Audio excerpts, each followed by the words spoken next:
Alright. So, let's talk about the feasibility of democracy. So, bakit pwede? Okay? So, bakit ang democracy ang hindi naman sa good choice kasi walang perfect form of government. Disclaimer lamang po, I just want you to know na walang perfect form of government, walang best form of government. Only feasible, let's use the word feasible or the viable form of government. Okay? Kasi hindi naman ibig sabihin na democracy, yun na yung pinakatama eh. Okay? Hindi naman kasi pag sinabing democracy, yayaman ng isang bansa. Hindi naman porket sinabing democracy, we're going to be developed, we're going to be one of the greatest societies or greatest countries across the globe. Kasi mayroong mga bansa na hindi naman sila democratic in nature and yet they're okay. Okay? But what makes democracy feasible as a government for the people? So, points of Schmittern card. Number one, the consent of all people. Okay? The consent of all people. So, lahat tayo is part of the democratic process. Yung gobyerno na nakaupo or yung mga tao sa gobyerno na nakaupo is from or they are given or their powers are given by the people mula sa atin yung kapangyarihan. You have the democratic bargain according to Robert Dahl in 1989. Okay? Institutionalization of limited political uncertainty. Dito natin makikita na hindi habang buhay nakaupo ang isang tao sa gobyerno, hindi lang iisa ang uupo sa gobyerno. And why is that? Why is that good? Bakit maganda na hindi lang isa ang nakaupo sa posisyon? Bakit maganda na hindi lang isa ang nasa kapangyarihan? Kasi ulitin ko, tulad na nabanggit ko in the previous topic, in the concept of government and political systems, absolute power corrupts absolutely. The more na mas tumatagal sa kapangyarihan ang isang leader, the more na mas nagiging susceptible siya to corruption. Well, not all, pero some. And yun na nga eh. Di ba? The more powerful they become, the more corrupt they become.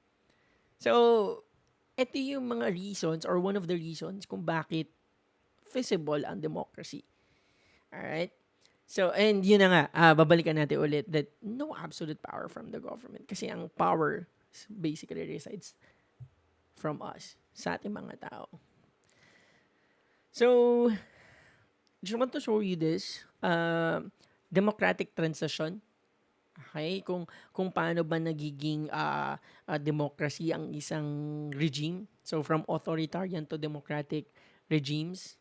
So meron tayong tinatawag na crack or the breakdown. All right.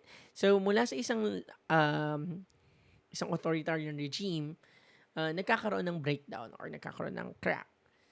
Alright, so nawawala yung legitimacy ng isang authoritarian regime. Alright, and then eventually, pagkabagsak niya nun, makikita natin yung transition ng democracy. So number 2, democratic transition, construction of new liberal democratic structures and processes. So bumubuo ng panibago. Okay, from a breakdown from an authoritarian regime, then babago or gagawa ng panibagong regime kung saan gumagamit sila ng liberal democratic structures and processes. And then last is democratic consolidation. Okay, wherein democracy becomes the only game in town as it is being accepted by the people. And kung titingnan natin sa experience natin mga Pilipino, in our case, in the past, alright, so from the Marcos regime, so we experienced a breakdown noong 1987 or noong 1986 nung nawala yung authoritarian regime ni President Marcos. Right now, we're in the process or the democratic transition na tinatawag. Kasi ngayon pa lang natin nabubuo. Okay, nakakalungkot nga kasi it's been years. It's been years and yet we're still in this situation. Pero kasama yan sa proseso. Kailangan natin siya maranasan, kailangan natin ma-experience lahat ng bagay. Then eventually, darating din tayo sa consolidated democracy. So bakit wala pa tayo sa democratic consolidation or wala pa tayo sa consolidated democracy? Kasi right now, even in our experience, democracy has its flaws. Diba? Yung pangako na mababago yung buhay natin after the authoritarian regime, hindi pa natin yung nakakamit. Diba? Up until now, even we had different presidents or different regimes or sorry, not authoritarian, but different regimes, simula kay uh, Cory Aquino, Fidel Ramos era, Gloria Macapagal Arroyo, Pinoy, and then you have President Duterte. Up until now, hindi pa rin natin na-achieve yung tanging demokrasya lang yung way. The only way to achieve a prosperous society. Pero yun nga, we're still in the consolidation process, or sorry, transition process. Pero eventually, hopefully one day, we can achieve the consolidated democracy. Wherein yun na lang yung iniisip natin. Kasi up until now, di ba, nagre-revert back. Maraming tao na nagre-revert back and then they want authoritarian regimes kasi nakikita nila na yun yung tanging way to change our society. Pero nagawa na natin siya. Na-change na natin yung society but we haven't achieved yet yung pinaka-itaas or yung consolidated democracy na tinatawag. So, that's it. So now, let's talk about the disclaimers on democracy. So some disclaimers naman po. So one, democracies are not necessarily more efficient. Ito yung sabi ko kanina, democracies are not necessarily more efficient and orderly, economically and administratively than other forms of government. Alright, so look at the Philippines. Hindi naman siya, well, it's not perfect. Okay? Hindi siya yung best. Alright? So kung titingnan mo, may mga bansa na hindi naman demokrasya and yet sobrang mayaman sila. We can look at the samples of Singapore. Very limited yung kanilang democracy. They don't have the same democracy that we have. Pero okay sila. Ang Saudi Arabia, hindi naman sila democracy and yet they're good economically, government-wise. Diba? So, doon natin makikita na yan, hindi ibig sabihin nun democracies. Alright? Is necessarily more efficient than others. So, another disclaimer, democracies are not likely to appear more orderly, consensual, stable, and governable than the autocracies they replace. So, dito natin makikita na, ayun nga, minsan, okay, hindi ibig sabihin na nag-democratize ang isang bansa, automatic, mas okay na siya agad, mas madali siyang i-govern, mas madali siyang gamitin in a society. Kasi minsan, may mga lipunan na hindi naman talaga ganun or hindi akma doon sa kultura na meron sila. Let's say for example, Iraq. In the past few years, in the past decade, nung bago pa sila ma-invade ng US, they're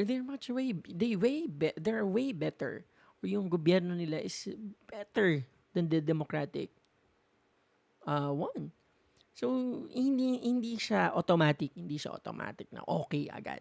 Okay. So third disclaimer, tanggalin ko lang ulit yung video ko or ako. So democracies will not necessarily bring in economic growth, social peace, administrative efficiency, and political harmony.